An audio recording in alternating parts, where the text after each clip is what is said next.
इस समय मेरे हाथों में नवीन रांगियाल जी का दूसरा कविता संग्रह मैं मरा दो बार है। इससे पहले अपनी पहली ही किताब जिसका नाम था इंतजार में आकी मात्रा, उससे ही नवीन रांगियाल जी अपनी कविताओं की धाक जमा चुके हैं। लेकिन अभी ये किताब मेरे हाथों में है, मैं मरा दो बार, और पंक्ति प्रकाशन ने ये किताब प्रकाशित की है। नवीन रांगियाल जी का दूसरा कविता संग्रह है और बहुत लंबे समय से, लगभग 7-8 साल से मैं नवीन जी को फेसबुक पर और इंस्टाग्राम पर तो बहुत जल्दी, लेकिन फेसबुक पर मैं बहुत पहले से पढ़ता आया हूँ और उनकी कविताओं का मैं हमेशा से बहुत प्रशंसक रहा हूँ। और उनकी कविताएं पढ़ के ऐसा लगता है कि एक ही कविता में उन्होंने इतने सारे भावों को डाला है। उसमें एकांतवास है, उसमें प्रेम है, उसमें प्रतीक्षा है, मानव जीवन में जितने सारे भाव हो सकते हैं वो सारे के सारे वो एक कविता या मैं कहूँ तो एक पंक्ति में ही डाल देते हैं।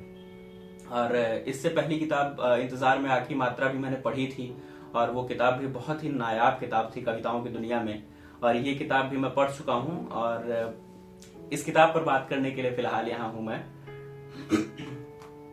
कुछ कविताएं पढ़ता हूँ मैं इससे और फिर नवीन जी के लेखन पे कुछ बात करते हैं। एक कविता है, इसका शीर्षक है आत्मीय समीपता। तुम्हारी दूरियों में मैंने सीखी आत्मीय समीपता, अकेलेपन का शोर नहीं मचाया, उदासियों में किए सबसे सुंदर काम, अधूरी रह गई कविताओं के लिए रोया नहीं। मैंने उन्हें पवित्र प्रतीक्षा माना, मैंने विफलताओं का शोक नहीं मनाया, सबसे बुरे समय में मैंने चाही सबसे नाजुक टहनियां, दुख को ठेस नहीं पहुंचाई, उसे आने दिया, जीवन कुछ और नहीं, इस बात का सबक था कि सुख और दुख का संतुलन बना रहे। तुम्हारी दूरी में मैंने बस इतना जाना, किसी धुंधली बुझती हुई शाम में तुम्हारी याद का एक टुकड़ा, तुम्हारी आवाज की एक किरेच, एक लंबी चुप्पी और पसरने के लिए एक कुर्सी काफी थी। एक और कविता इसी किताब से, इसका शीर्षक है लड़के। लड़के अकेले होते हैं, तब भी जब वे प्यार में होते हैं और तब भी जब वे प्यार में नहीं होते हैं। उन्हें अकेलेपन में एक सिगरेट चाहिए और एक माचिस। लड़के चाय के लिए जेब में खुले पैसे रखते हैं और बटुए में रखते हैं कुछ रसीदें, सूखे गुलाब के फूल और जिंदगी के लिए थोड़ी सी भस्म। लड़के साथ मिलने पर भी उतने ही अकेले हैं जितना किसी का साथ छूट जाने पर होते हैं।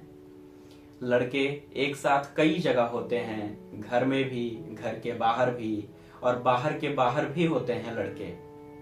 लड़के सब दूर जाते हैं, मंदिर भी और अहाते में भी जाते हैं लड़के। जो लड़के कहीं नहीं जा पाते वे अपने दोस्तों के घर चले जाते हैं। लड़के भूल जाते हैं दिए हुए धोखे, किसी का प्यार, किसी की याद नहीं भूल पाते। लड़के खुशी में शराब पीते हैं, पान खाते हैं, दुख में खा लेते हैं जहर। लड़के गिरते हैं दरियाओं में, नदियों में, खाइयों में। लड़के झूलते हैं पंखों पर। लड़के गिरते हैं ऊंची इमारतों से, पुल से गिरते हैं। लड़कों के आंसू नहीं गिरते किसी के रुमाल पर, उनकी आंखों से सिगरेट के गुल गिरते हैं।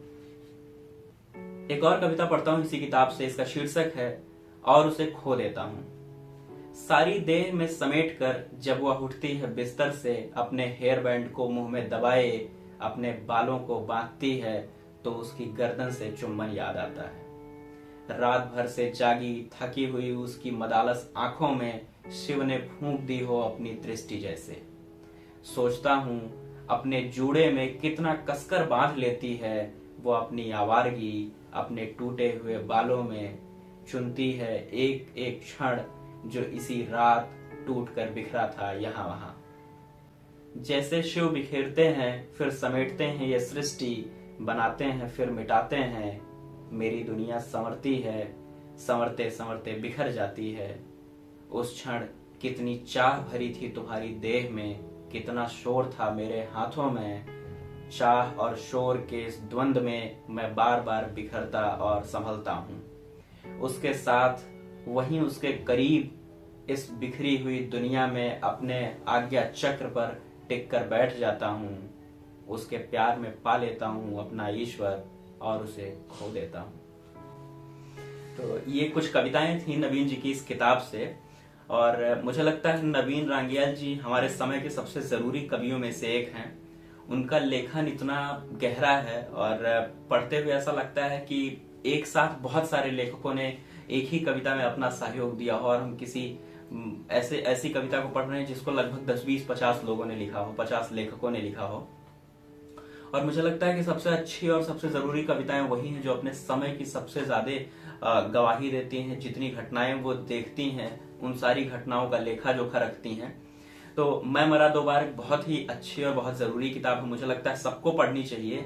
और सिर्फ यही नहीं, नवीन रांगियाल जी की इससे पहले वाली किताब इंतजार में आकी मात्रा भी पढ़नी चाहिए। ये दोनों ही किताबें अपने आप में बहुत नायाब हैं और इन्हें पढ़कर लगता है कि अगर अच्छी कविताएं लिखी जाएं तो शायद ऐसी ही लिखी जाएं, अन्यथा ना ही लिखी जाएं। धन्यवाद।